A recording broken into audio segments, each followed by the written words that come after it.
পাপের জগতে সবচেয়ে ঘৃণিত পাপ হলো জেনা। পাপের জগতে সবচেয়ে ঘৃণিত পাপ হলো জেনা। পাপের জগতে সবচেয়ে ঘৃণিত পাপ হলো জেনা। অবিবাহিত ছেলে মেয়ে যদি জেনা করে তাকে 100 লাঠি পিটিয়ে এলাকা থেকে তাড়িয়ে দিতে হবে। বিবাহিত পুরুষ নারী যদি জেনা করে তাহলে তাকে ইট ঢেল পাথর দিয়ে মেরে মেরে মেরে ফেলতে হবে। বিবাহিত পুরুষ জেনা করলে তাকে বাঁচিয়ে রাখার পথ পৃথিবীতে নেই। 3 শ্রেণীর মানুষকে হত্যা করা যায়, তবে 2 শ্রেণীর মানুষকে বাঁচানো যাবে।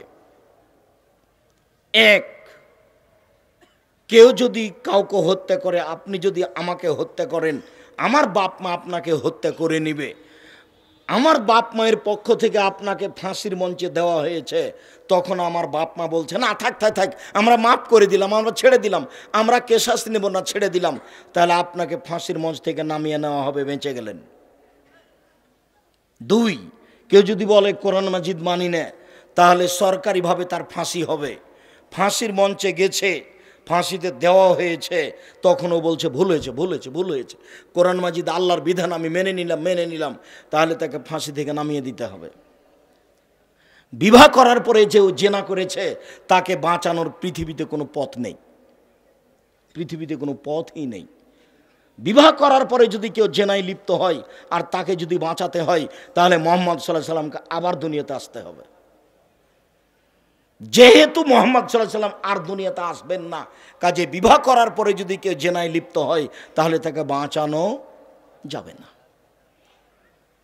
বিচার হলো না, আল্লাহর কাছে ক্ষমা চাচ্ছে, ক্ষমা হতে পারে, এ তো আল্লাহর সাথে জড়িত পাপ, ক্ষমা হবে ইনশাল্লাহ। তবে আপনার পাপের অবস্থা হলো এই, জেনার পাপ মহাপাপ, জেনার শাস্তি মহাশাস্তি। এর পরেও রাসূল সাল্লাল্লাহু আলাইহি সাল্লাম বলছেন, কেউ যদি 1 টাকা সুদ খায়, 36 বার জেনা করে যত পাপ হবে, 1 টাকা সুদ খেলে তার চেয়ে বেশি পাপ হবে। আমি অনুবাদক, মুহাম্মদ সাল্লাল্লাহু আলাইহি সাল্লাম এই কথা আজ থেকে নিয়ে 1450 বছর পূর্বে বলেছে। বিচার কি দিয়ে করবেন? এসব বাক্য তো পড়ে আছে হাদিসে। এদেশে একটা বই পাওয়া যায় উপদেশ, জানি না সেটা বাড়িতে আছে কিনা। এদেশে একটা বই পাওয়া যায় কে বড় ক্ষতিগ্রস্ত, আজ আছে কিনা সেটা আমি জানি না আপনার বাড়িতে আছে কিনা। অনেক কষ্ট করে লেখা হয়েছে, কেন আপনি মূল্যায়ন করেন না তা আমার জানা নেই। শোনেন, এই দেশের মাটি মিথ্যা কথা দিয়ে পরিপূর্ণ, ধর্মের নামে মিথ্যা কলম দিয়ে পরিপূর্ণ। আমরা খাকসার, আমাদের কাছে বিদ্যা বুদ্ধি কম, এরপরেও সঠিক কথা জাতির সামনে বলার চেষ্টা করি, সঠিক কলম জাতির সামনে বলার চেষ্টা করি। আল্লাহে আল্লাহর কসম, আল্লাহে আল্লাহর কসম, আল্লাহে আল্লাহর কসম, 90 সাল থেকে এখন পর্যন্ত আমি কোনোদিন অপ্রয়োজনীয় বাক্য বলিনি। কেউ যদি কোনো জায়গাতে বুঝে থেকেছে তাহলে তার বুঝে ভুল হয়েছে, আসলে আমি সেভাবে বলিনি, ও না বুঝে একটা বলছে। 90 সাল থেকে নিয়ে এখন পর্যন্ত আমি কোনোদিন কোনো মানুষের কাছে পথ খরচ চাইনি, পাথেও চাইনি। 90 সাল থেকে না আজ পর্যন্ত আমি কোনোদিন আমার পরিচয় দিইনি।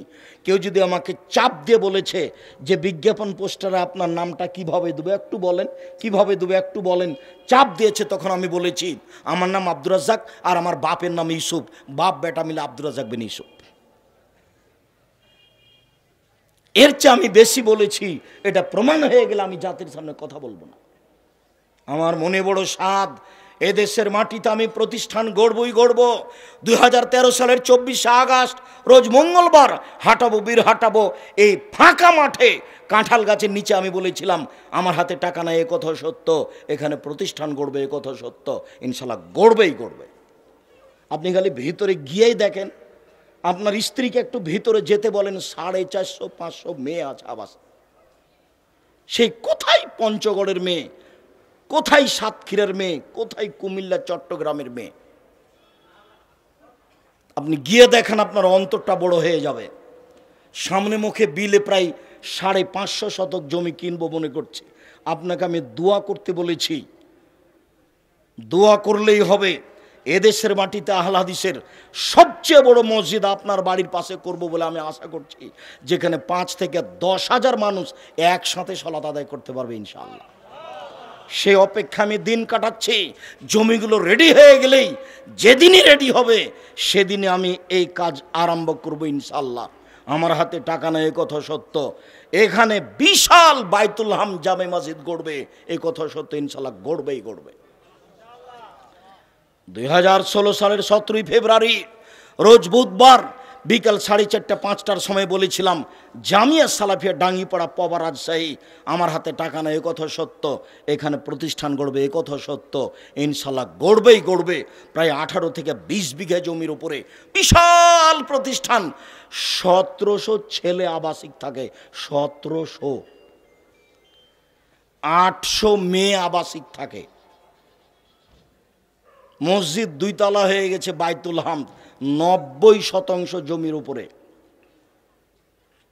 যার একতলায় 3 থেকে 4 হাজার মানুষ সালাত আদায় করতে পারবে। আপনি গিয়ে দেখেন। আমি দোয়ার দরখাস্ত আপনার কাছে পেশ করেছি, দোয়া করার জন্য যেন উপর ঠিক থাকে। উপরে নড়াচড়া হয়ে গেলে কোনো সময় কেউ টিকাতে পারবে না একে, যার কারণে আপনাদের প্রতিষ্ঠানে জামিয়া সালাফিয়াই এক সন্ধ্যা আমি খেলে আমি তার টাকা দিয়ে দিই, আল্লাহ আমার মাধ্যমে যেন 10 পয়সার ক্ষতি না হয়। আমি মানুষ হিসেবে যদি কোনো ভুল ত্রুটি থাকে তাহলে তুমি আমাকে মাফ করো, আমি জেনে শুনে 10 পয়সার ক্ষতি করছি না মর্মে আমার দৃঢ়তা, তাই আপনাকে আমি দোয়া করতে বলেছি। সম্মানিত দিনী ভাই বোন, এই প্রতিষ্ঠানের অধীনে কত বই পুস্তক পেপার পত্রিকা, মাসিক আল ইতেসাম পত্রিকার পিছনে কত শ্রম আছে। 10 জন আছেন মুফতি, 10 জন আছে গবেষক, 14 জন আছে কর্মচারী একটা পত্রিকার পিছনে, মাসিক আল ইতেসাম পত্রিকা, যার মাত্র মূল্য 20-25 টাকা। সেইটা আপনার বাড়িতে নাই কেন? কে বড় ক্ষতিগ্রস্ত বইয়ে এই কথা লেখা আছে। রাসূল সাল্লাল্লাহু আলাইহি ওয়াসাল্লাম বলেন, আর রেবা সাবুনা জুজান আইসা রহেন করজুল উম্মাহু, সুদের পাপের 70টি ভাগ রয়েছে। ছোট ভাগ হলো মার সাথে জেনা করলে যত পাপ হয়। ভেবেছেন আপনি ভাষা কেমন কত কঠিন? আপনি ভেবেছেন মায়ের সাথে জেনা করা কি যেমন তেমন পাপ? আল্লাহ রাসূল বলছেন সুদের পাপ বড় থেকে ছোট, ছোট থেকে বড়, সবচেয়ে যেটা ছোট পাপ 70টা ভাগের সবচেয়ে যেটা ছোট ভাগ হলো সুদের, সেটা হলো মায়ের সাথে জেনা করলে যেমন পাপ হয়। নেন এবার কি দিয়ে আপনাকে আমি বুঝাই বিষয়টি কত জটিল, বিষয়টি কত কঠিন। রাসূল সাল্লাল্লাহু আলাইহি ওয়াসাল্লাম বলছেন আল্লাহ অভিশাপ করেন তাদের উপরে যারা সুদ খায়, যারা সুদ দেয়, যারা সুদের সাক্ষী থাকে, যারা সুদের অঙ্ক লেখে। অকালা হুম সাওয়া, তিনি বলেছেন সবাই সমান। ব্যাংকে চাকরি করবেন আর বলবেন যেটা ইসলামী ব্যাংক, এদেশের মাটিতে কোনো ইসলামী ব্যাংক নেই যেখানে আপনার চাকরি বৈধ হতে পারে। এদেশের মাটিতে কোনো এনজিও নাই যে এনজিওতে চাকরি করে আপনার টাকা বৈধ হতে পারে। আমি লোন তুলে আপনাকে ব্যবসা করতে বলিনি, আমি পরামর্শ দিয়েছি চকলেট দিয়ে ব্যবসা করেন, তাহলে লোন নেওয়া লাগবে না। লোন খুব খারাপ জিনিস, লোন থাকলে আপনার জানাজা হবে না। আপনি কোটি কোটি টাকা ব্যাংক থেকে উঠিয়ে ব্যবসা চালু করলেন, বুঝলাম না। অথচ রাসূল সাল্লাল্লাহু আলাইহি ওয়াসাল্লাম দিন রাত বাঁচতে চাইতেন। আল্লাহুম্মা আউযু বিকা মিনাল মা'সাম ওয়াল মাগরাম, আল্লাহ তোমার কাছে বাঁচতে চাই ঋণ কর্জ হতে, আল্লাহ তোমার কাছে বাঁচতে চাই বড় পাপ হতে, আল্লাহ তোমার কাছে বাঁচতে চাই ঋণ কর্জ হতে, আল্লাহ তোমার কাছে বাঁচতে চাই বড় পাপ হতে। রাসূল সাল্লাল্লাহু আলাইহি ওয়াসাল্লাম দিন রাত এই বাক্যগুলি বলতেন। আর আপনি ওই ব্যাংক থেকে লোন নিয়ে সুদের মাধ্যমে টাকা নিয়ে বাড়ি করছেন, গাড়ি করছেন, ব্যবসা বাণিজ্য করছেন। ব্যাংকে চাকরি করে সেই জন্য ব্যাংক তাকে লোন দিয়েছে, তাই 5 তলা বাড়ি করেছে। মাথায় গোবর আছে, ধর্ম পাগল হয়ে গেছে, মাথায় হুঁশ বুদ্ধি আসে না। 5 তলা বাড়ি করে ছেলে মেয়েকে সুখে রেখেছে, পাগলামিতে ধরেছে। বিচারের মাঠে কেউ টিকতে পারবে না, কবরের বুকে কেউ টিকতে পারবে না। বৈধ পথ ছাড়া বাঁচার কোনো পথ নাই। আপনি আমার দিনী ভাই বোন, আপনাকে এভাবে কঠোর হুঁশিয়ারি দিয়ে বলছি।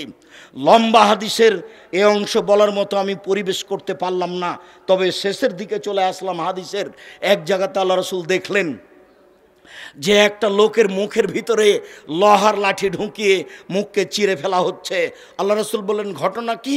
তারা বললেন চলেন। আল্লাহ রাসূল কিছু না বলে চলতে থাকলেন। আগিয়ে দেখছেন যে একটা লোকের মাথাকে একবারে পাথর দিয়ে ভেঙে চৌচির করে দেওয়া হচ্ছে। রাসূল বললেন ঘটনা কি?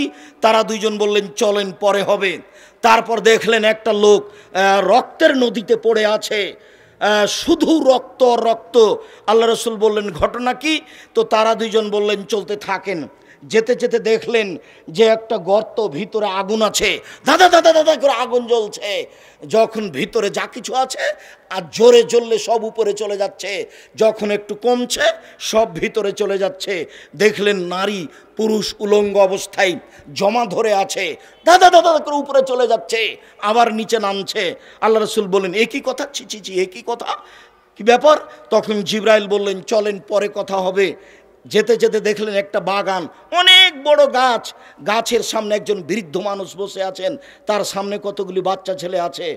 তো দূরে দেখলেন একটা লোক, তার হাতে আছে লোহার লাঠি, জাহান্নামের আগুনকে এভাবে উত্তেজিত করছে। তারপরে তারা দুইজন তাকে গাছের উপরে নিয়ে চলে গেলেন, একটা সুন্দর ঘরে ঢোকালেন, খুব সুন্দর, ওখান থেকে বের করলেন। তারপর আর একটা ঘরে ঢোকালেন, তা ছিল আগেরটার চেয়ে অনেক উত্তম। এবার মুহাম্মদ সাল্লাল্লাহু আলাইহি সাল্লাম বলছেন শোনো, যারা আমার ডান হাত ধরে আছো, বাম হাত ধরে আছো, তোমরা একটু বলো এগুলো কি দেখলাম। হ্যাঁ হ্যাঁ ঠিক ঠিক, আপনাকে বলে দিব, সব বলে দিচ্ছি শোনেন। ওই যে ওই যে ওই যে যার মুখের দুই দিক দিয়ে লোহার বাঁকা লাঠি ঢুকিয়ে চিরে ফেলা হচ্ছে, হলো মৃত্যু, মিথ্যা কথা বলতো, শুলিও হবে না, ফাঁসিও হবে না। আপনি মিথ্যা কথা বললেন কেন? কথায় কথায় মিথ্যা কথা বলেন কেন? আপনাকে তো আমি অনুরোধ করেছি দোকানে বসবেন না। আমি আপনাকে 4টে উপদেশ দিয়েছি। 1, 5 ওয়াক্ত সালাত আদায় করতে হবে যে কোনো মূল্যে। 2, হালাল রুজি খেতে হবে যে কোনো মূল্যে। 3, কোরআন মাজিদ তেলাওয়াত করতে হবে যে কোনো মূল্যে, বেশি না পারলে সূরা ইখলাস। 4, যেখানে দুইজন বসে আছে সেখানে আপনি বসবেন না। কেন? ওখানে কারো বদনাম হচ্ছে। আপনি যদি বলেন হ্যাঁ ঠিক বলেছিস, তাহলে আপনার আর তাহাজ্জুদ কুলাবে না, সব গেছে। 4টা উপদেশ আপনাকে আমি দিয়েছি, আপনি ওখানে বসে মিথ্যা কথা বলছেন কেন? মিথ্যা কথা বললে লোহার লাঠি দিয়ে মুখ চিরে ফেলা হবে, হাদিস বুখারী মুসলিম। তারপরে যে আপনি দেখলেন একটা লোক চিত হয়ে শুয়ে আছে, মাথা ভেঙে চৌচির করে দেওয়া হচ্ছে পাথর দিয়ে, ও হচ্ছে মাওলানা মানুষ, হাদিস কোরআন জানতো কিন্তু সে অনুপাতে আমল করতো না। তারপরে আপনি দেখলেন পুরুষ এবং নারী উলঙ্গ অবস্থায় জমা লেগে জ্বলছে, দাদা দাদা উপরে চলে যাচ্ছে, আবার নিচে চলে আসছে, আবার উপরে চলে যাচ্ছে। এরা হলো ব্যভিচারী। যারা জেনা করে তাদের বিচার হওয়ার পূর্বে এইভাবে জমা হয়ে থাকবে আর আগুনে জ্বলতে থাকবে, তারপরে বিচার হবে। এরপরে আপনি যাকে দেখলেন রক্তের নদীতে পড়ে আছে, নদীতে শুধু রক্ত রক্ত, যতবার উঠার চেষ্টা করছে ততবার তাকে পাশ থেকে পাথর মেরে নদীর মাঝামাঝিতে করে দেওয়া হচ্ছে। এ হলো সুদখোর।